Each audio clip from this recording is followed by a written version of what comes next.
market. I know in the last episode we talked about the buyer journey, and one of our guests said it shouldn't really be seen as a journey these days because it's so dynamic. People buy cars in very different ways. I bought a car myself very traditionally last year, but I know I'm probably old-fashioned in that respect. How much has the car buyer process, if we call it that, how much has that changed, Darren?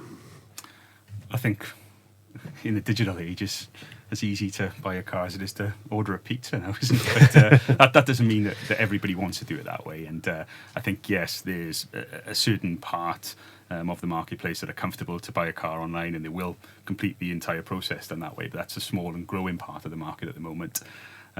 There's still people who need to come into that dealership and get that physical experience that's been a traditional part of our buying process. I think the skill, really, from the salesperson's point of view and from the marketer's point of view, is identifying where the customer sits within that buying process. So you're not perhaps unnecessarily duplicating messages or perhaps lengthening and slowing down the buying process and frustrating the customer. I think that's quite important. Yeah, definitely. Absolutely.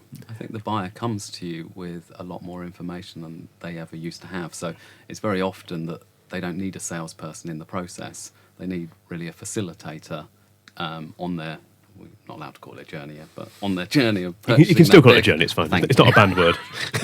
So, they just need help. They're very armed. I mean, from our side of things, it'd probably be it's in the digital age, how is it to reject a vehicle would be what we're looking at. And it's very quick process, as in buying the vehicle is a very quick process. So we've seen it from both sides. But it's because the consumer has a lot more information about that vehicle, their expectation of the vehicle, that they might not get what they thought they got. And then they're a lot happier to reject it as well. And that process is speeded up and we have to deal with it. Instead of 7 days where someone will write to you and say, I want an answer within 7 days or else. Now we're getting, I want an after, by this afternoon, I want an answer or else I'm going on social media and going to leave a bad review. The digital age, brilliant for buying a car. Equally as brilliant if you've got a problem with the car to sing and shout about it. Absolutely. Well, hold that thought. That will take us neatly on to the next topic after we've refreshed ourselves with some more coffee. So we'll take a short break and then we'll come back in a moment. Thanks, guys. No. So, and how big a influence do customer reviews have on this? Is it something that dealerships in particular should be frightened of? No, I don't think so. I think transparency probably is where we're headed, really. Going back to what Keith just said, I wholeheartedly agree. It's about confusion. And how does the customer navigate their way through the confusion? There is an abundance of information. There's an abundance of opinions. Customers are shopping, 5 different dealerships at the same time, 5 different brands, so brand loyalty is dissolving. They're looking for people to reinforce their decision almost, and this is where I think I read somewhere that Facebook actually is a bigger influencer on people's buying decisions than the advertising. It's because they don't want their peer group to actually look at them and say you made the wrong choice there.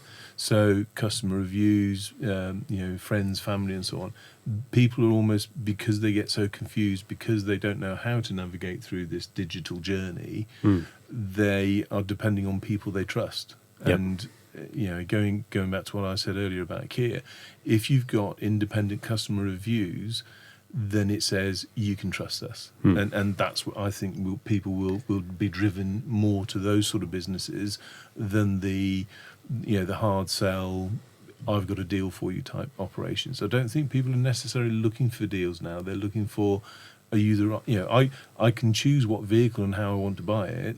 Are you the right people for me to spend my money with? And that's what they're looking for reinforcement for.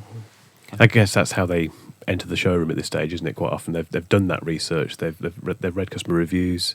They've read industry reviews as well. I was going to say about the reviews. It should be in your marketing plan. It's part of the company's marketing. And over the last 5 years, we've continuously been asked, bad reviews, how can we get them down? It's not about how can you get them down. It's about how you're going to handle them. And it's a great way of showing customer service, how you handle a customer's issue. So you should embrace them, and it should be in your marketing plan, because it will sing about the company and what you do about customer complaints, if you get some, which I'm sure people do. it's inevitable, isn't it, really? And also, I suppose it's that old adage that the most unhappy customers are the most vocal and the ones that you'll see most readily, really. But as you've just said, Joel, it's from a bystander's point of view, you're looking at how that brand interacts with that negative Absolutely. review. What can brands do if they come across a bad review? Do they panic? Do they run away, have a little cry and come back and do something about it? What's the best way to deal with a negative review, Darren? I think you've just got to approach it that it's an opportunity to learn something about your business. You know, if you go back to the times where reviews weren't so prevalent, you know, we were all blind really in the industry in terms of what the most important people in our business, the customers, really felt. You know, I think you've really got to judge it or treat it as a learning experience for your business, and as I say, have it on your as Joel said, have it on your plan to deal with those things and respond in the proper way. Yeah, so make customer reviews part of the marketing plan a key. I'm guessing that's very rare. That would be the case these days in traditional contemporary marketing plans. Is that fair to say? I think people seem very quick to lose it or bury it, whereas I see it as an opportunity rather than removing it totally. And it's hard to remove because you're going to get into the scope of fake reviews, and it's a lot that we write about that you shouldn't be encouraged down that road because, one, it's illegal. And it's going to make the company look bad. So, it should be in the marketing plan. Yeah, we could get into the topic of fake reviews now, but maybe now's not the best time. It's probably a separate podcast in its own right. We'll reserve a full day for that, I think, as well.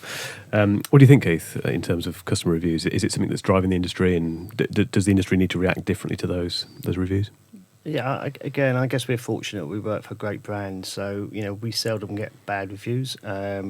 And our culture in our business is all very much customer focused. So when we get a bad review, it hurts. It really does hurt because you think that's not what we do. It's somebody possibly that's gone out there earlier with a slightly different angle, but it's just about getting them very quickly. If you can, take them offline and deal with it. We'll speak to you privately and take it offline, and follow them up. And I know certainly if I look to buy stuff, if you've got 99 people saying you're a great company and one person says they're rubbish, you kind of go, okay. You can kind of spot serial bad reviewers, can't you? Absolutely. Yeah. It's the same in the hotel industry, isn't it? I think if you go on TripAdvisor, it's pretty obvious who to listen to and who to be a little bit wary of, really.